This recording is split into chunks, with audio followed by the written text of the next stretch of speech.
শেরপুরের সহিংসতায় জামায়াত নেতার মৃত্যুতে গভীর উদ্বেগ প্রকাশ করেছে অন্তর্বর্তী সরকার। এ ঘটনায় ঝিনাইগাতী উপজেলা নির্বাহী কর্মকর্তা ও থানার ভারপ্রাপ্ত কর্মকর্তাকে প্রত্যাহার করেছে কমিশন। সংঘর্ষ ও হতাহতের ঘটনার সুষ্ঠু তদন্ত চেয়েছে বিএনপি ও জামায়াত। নিরাপত্তা বাড়ানো হলেও এলাকা জুড়ে বিরাজ করছে থমথমে পরিস্থিতি।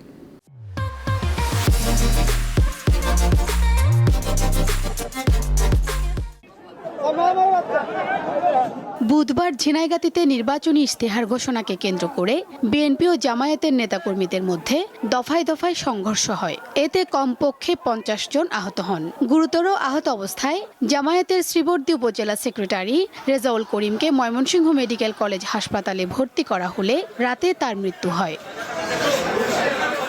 বৃহস্পতিবার সকালে অন্তর্বর্তী সরকার এক বিবৃতিতে এই প্রাণহানির ঘটনাকে অগ্রহণযোগ্য ও অত্যন্ত দুঃখজনক উল্লেখ করে উদ্বেগ জানায়। প্রধান উপদেষ্টার প্রেস উইং জানিয়েছে, তফসিল ঘোষণার পর 4 জনের প্রাণহানি হয়েছে। তবে নির্বাচনের পরিবেশ গত সরকারের চেয়ে ভালো। মারা গিয়েছেন মোট 4 জন। আপনি যদি এটা কম্পেয়ার করেন আগের ইলেকশনগুলোর সাথে, তাহলে দেখবেন যে আমরা বলবো যে সিচুয়েশন, অবশ্য ইলেকশনের এখনো প্রায় 2 সপ্তাহ বাকি আছে, এখনো বলার মতো কিছু হয়নি। শেরপুরের হত্যাকাণ্ডের সাথে জড়িতদের বিরুদ্ধে কার্যকর ব্যবস্থা নেওয়ার দাবি জানিয়ে জামায়াত ইসলামী বলছে, এমন পরিস্থিতির উত্তরণ না হলে নির্বাচনের লেভেল প্লেয়িং ফিল্ড থাকবে না। শেরপুর 3 আসনে ঘটে যাওয়া অপ্রত্যাশিত ঘটনা পুলিশ ও গোটা প্রশাসনের ভূমিকাকে প্রশ্নবিদ্ধ করেছে। আমরা অবিলম্বে শহীদ রেজাউল করিমের হত্যার সুষ্ঠু তদন্তের মাধ্যমে দোষীদের গ্রেফতার করে সর্বোচ্চ শাস্তির আওতায় নিয়ে আসার দাবি জানাচ্ছি। শেরপুরের ঘটনা কোনোভাবেই কাম্য নয় উল্লেখ করে দ্রুততম সময়ের মধ্যে সুষ্ঠু তদন্তের আহ্বান জানিয়েছে বিএনপি। আমরা সেই ফ্যাসিবাদের আমলে ঘুরে ফেরত যেতে চাই না, যেখানে কোনো কিছু হলে দোষারোপের রাজনীতি হবে, কোনো কিছু হলেই সেটাকে নিয়ে স্বার্থ হাসিলের একটা নতুন বয়ান তৈরি করা হবে।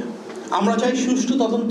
ইসি সচিব জানিয়েছেন, শেরপুরের ঘটনায় উপজেলা নির্বাহী কর্মকর্তা ও থানার ভারপ্রাপ্ত কর্মকর্তাকে প্রত্যাহার করা হয়েছে। দুর্ভাগ্যজনক ঘটনা ঘটেছে এবং তার ধারাবাহিকতায় প্রশাসনিক সিদ্ধান্ত হিসেবে এই মুহূর্তে ইওনো এবং ওসিকে প্রত্যাহার করার সিদ্ধান্ত নেওয়া হয়েছে। বাকি যে প্রসিডিউরাল অ্যাসপেক্টস সেগুলো নিশ্চিত করা হবে। তিনি জানান, জুডিশিয়াল ইনকোয়ারি কমিটির প্রতিবেদন পাওয়ার পর প্রার্থীদের বিরুদ্ধে ব্যবস্থা নেওয়া হবে।